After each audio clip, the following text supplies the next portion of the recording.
Programang ito ay rated SPG. Striktong patnubay at gabay ng magulang ang kailangan. Maaaring may masiselang tema, lengguwahe, karahasan, sexual, horror o droga na hindi angkop sa mga bata.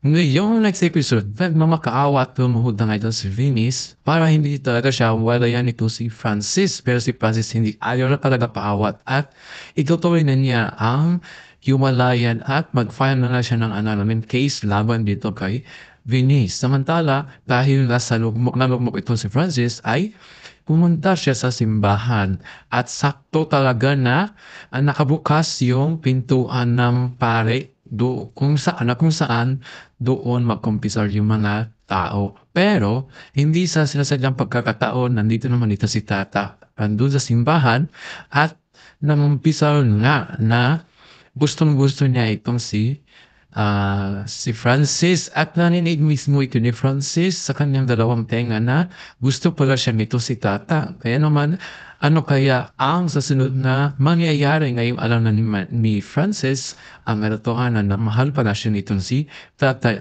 Iporsige na kaya niya ang patuloy na panirita dito. Kaya don't forget to subscribe for more updates mga kapuso.